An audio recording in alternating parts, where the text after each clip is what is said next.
আসসালামু আলাইকুম রহমতুল্লাহ। উম্মা আইটি সলিউশনের পক্ষ থেকে সবাইকে স্বাগতম ও শুভেচ্ছা। আমরা যারা সফটওয়্যার একেবারেই নতুন অবস্থায় নিব তাদের জন্য একেবারে সর্বপ্রথম করণীয় কী সেই বিষয়টি আজকে আপনাদেরকে দেখাবো। আমি একটি বালিকা শাখা আপনাদেরকে দেখাচ্ছি। তো সর্বপ্রথম আমরা এখানে অ্যাডমিনিস্ট্রেশনে যাব। এখান থেকে একাডেমিক সেটআপ বালিকা যাওয়ার পরে এখানে আছে মাদ্রাসা। তো মাদ্রাসা জাস্ট ক্লিক করব। করার পরে হচ্ছে আমাদের প্রতিষ্ঠানের এখানে নাম লেখা আছে, এটা থাকবে। বানানে ভুল হলে আপনারা এটা পরিবর্তন করে নিতে পারবেন। তারপরে এখানে আছে আইডি স্ট্যাটাস। তো 4 ধরনের আইডি বা দাখিলা এটা ফেলানো যাবে। প্রথমটি হচ্ছে 2601। এটি হচ্ছে শুরুতে আমাদের বছর থাকবে, এরপরে 01 থেকে শুরু হবে, অর্থাৎ 2601, 2602 এভাবে।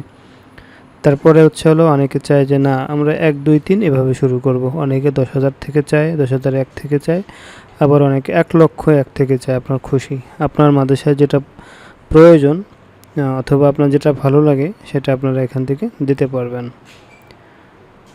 তারপরে এখানে যে ইনফরমেশনগুলো আছে এটা একটু দেখে নেবেন।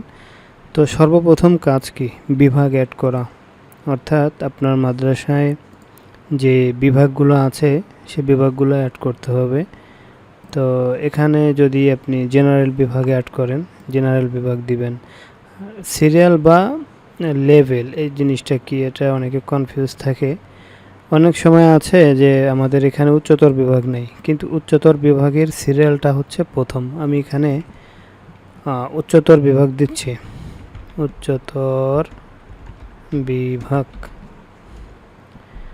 আর সিরিয়াল দিলাম 1। তাহলে চালু দিলাম, ক্লিক করলাম। তো উচ্চতর বিভাগটা কিন্তু আমাদের উপরে চলে আসছে। এটাকে আমরা 3 নম্বরে দিয়ে দেব।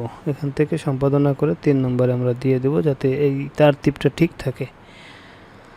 এটা অ্যাড করার পরে আমরা যাব হচ্ছে জামাত বা শ্রেণী, এখানে যাওয়ার পরে এখান থেকে উচ্চতর বিভাগ দিলাম।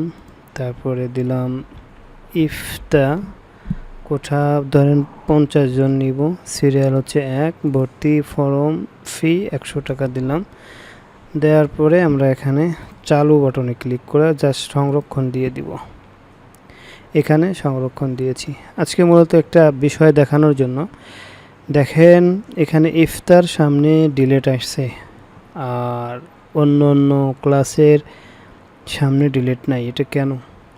এটার কারণ হচ্ছে যে ক্লাসের কোনো শিক্ষার্থী এখনও ভর্তি হয় নাই, শুধুমাত্র ওই ক্লাসটাই ডিলিট করা যাবে।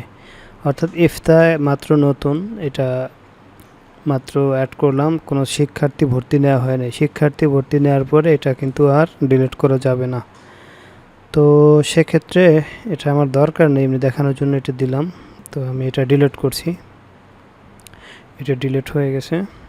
যাক, তারপর আমরা যদি ফরিক সেট করতে চাই, এখানে 2টি ফরিক আছে।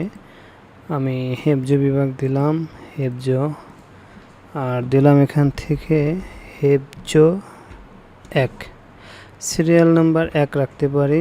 চালু বাটনে ক্লিক করে সংরক্ষণে দিব। তো আমার হেফজ বিভাগের মধ্যে হেফজ চলে আসছে, এবং এখানেও ডিলেট আছে, এখানেও ডিলেট আছে, এটা ডিলেট নাই, এবং একজন শিক্ষার্থী আছে, এটাও আমি আইডেন্টিফাই করে দিয়েছি। তো আমি এটা ডিলিট করে দিচ্ছি, ডিলিট হয়ে গেছে। মোটামুটি এই 1, 2, 3, 4 এই 4টা কাজ যদি আপনি করতে পারেন তাহলে আপনার সফটওয়্যার কিন্তু রেডি হয়ে গেছে। তারপরে ভর্তির বেশ কিছু বিষয় আছে, সেটা এখানে এই সেটআপের মধ্যে একটা কাজ আছে, এটা আমি পর্যায়ক্রমে দেখাবো, যে আমার খোরাকি না বেতন এগুলো ঠিক করা। তারপরে ভর্তি অ্যান্ড সম্পাদনা, এখানের মধ্যে ভর্তি আছে। তো এটা অন্য একটা ভিডিওতে দেখাবো ইনশাআল্লাহ।